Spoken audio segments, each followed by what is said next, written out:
तो हिलो थैसा क्लियर तो हो जाता कि गिर जाए का। चला चला तो गोड़ दुखा गया बहनी। अरे तेरे क्या हालत थोड़ा तक देखे बहनी बोलावा थी कबस के सुना। अच्छा तेरा भैया अरे मोर बाबू आ गेली खिचड़ी लेके। अरे कब्बा से जो बात नहीं बाबू बैठ बैठ बढ़िया कोइला हम त बियाह में गल ला रही रोहनी ना दिल्ली चल गई नहीं एक भैया देख छोड़ी छोड़ी रह दी हम देखले ना रहनी है बाबू बड़ा सुंदर बड़ा ना दे बतिया छोटकी तो हम पानी नहीं लिया के देत हई ठीक है भैया तो बैठो बैठो अच्छा से हाल चाल पूछ लिया। अरे ठीक है रख ले रहनी है हम बतिया ले मां। हां और सुना भैया हमो के लिया ना तई मनी। अरे काहे ने तोर खाते और लिया ले कौन चीज जो गुरुवा बनेला और जो गुरुवा लइया हम।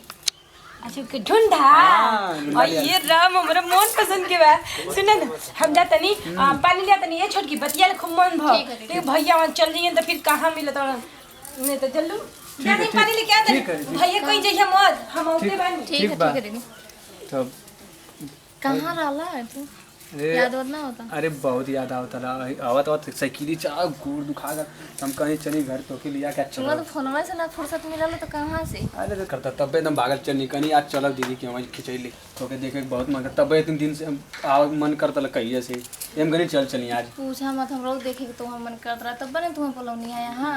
अरे तब तू आवे तो के आवे ना कहाँ आई सब तो घर परिवार के सब कुछ देखे के पड़ा तो दीदी रहा नहीं हमेशा 24 घंटा कैसे बतावा क्या करी हम तो चला हमके ये घर में अच्छा ना लगा हमके कहीं लेके भाग चला तो के चला तो इमर तई नहीं तो के लिए खाली आए नहीं तो के लिए चला मतलब तो देखे का बहुत आकर्षित करे तब बहुत मन करता चल चल चलिए तो कहा तो है लेके भाग चला दिल को ना मानता रहा तो कहा हमार मानत रहला तू मानत रहता वैसे ना तो जन्म हमार चाहिए तो तो देख ले तब से एकदम दिल में पागल हो गया तोरे बिना दम अच्छा सच में कहती तो यस कहा तो है लेके भाग चला सुनता ना यार तू चला हम तो अरे तो ये मारता ही नहीं कि तो के लिए चला तब चले के एकदम घूमने के वहीं फिर मजा आए घूमने में मतलब दीदी से भी घर में आए देख लिया वो क्या करिए तो के लिए चल चलम तो से इतना हम प्यार कइला तोरे बिना हम जीत होई पाइला हम जी लेबा का ई पे लेबा तू तो हम जानते हैं तो फिर चला अरे के बाबू अरे कहां जाता रे।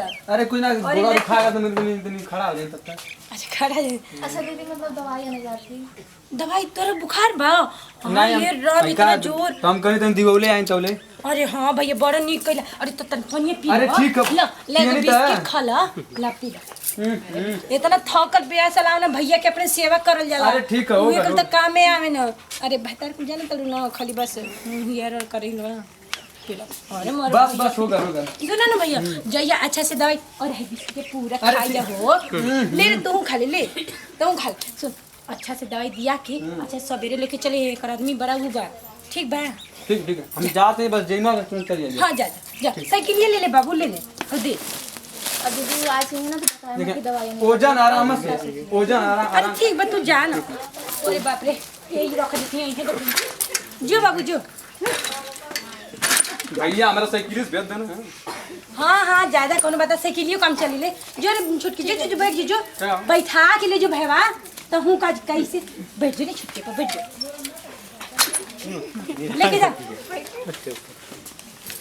भैया खिचड़ी लेके आई ना के तनी नी खान मोर एठे भाई है तनी कंजूस है कुल मैं भौजाई के ढो के सोने का हार बनोले तो ओके नाक के बनोले तो ओके कान के बनो तो ओके हम के पता नहीं का दिले बड़े सब पता नहीं इसे दे दो गोयल बड़ी आई ना देखिए काका लेके आले बने साड़ी में कितना सुंदर लगे तो हम चुराई ली में से कि खा लेती तो ना रह ठीक रह कितना बढ़िया कर भैया ना पहले खिचड़ी पहुंचा देना ये हमरा ये कहबो ऐसा। अरे वो कहां जात रहे आज ही आ गनी बैठी के अरे वह अच्छा छोटकी दवाई के गई रही ओकर भैया लगा देखी खिचड़ी लेके न जी ले मुंह मीठा करी बिस्किट खाई मन से जनी देखी कितना बढ़िया खिचड़ी हमरा। नमस्ते। अरे नमस्ते बेटा।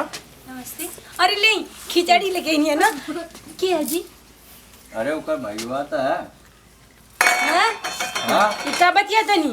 अरे सही क्या ये भगवान हाँ जी ओही ये रम दहाव के रला बिन दहा ये खिचड़ी ओही काइलो इहो आइल तू के हवा। अरे बहनी कहाँ खिचड़ी ले आला नहीं बहनी इनके पहचान नहीं का जी। हाँ ये उनका भैया हवन है ये राम, अगर ये भैया है तो वो का का बे? सैया, ये राम हो राम, घर गैल डूब गैल रे, वो कुछ बुझात जी।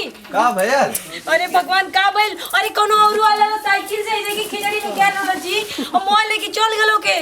और ये और जी ऐसे ना बहन बटे अरे यार। का एकदम खुशा लेके खड़ा रहने तारा तार बहन कैसे रहल यार, भाग गई। ओए का सुतानी जाके खोजी जे जल्दी चलो, से। चलो, नहीं चलो, मोबाइल खोजा फोन जाए। बर्बाद हो गई जी। चलिए रे, अरे रुक के खिचड़िया घर हम रख दे। आ रखा का यार तू चलिए जी दिमाग जल्दी, खराब ये तो ना स्लो को हम करता नहीं। अरे वो ऐसे ही कुछ समझा के ना रख ले। अरे पगला है का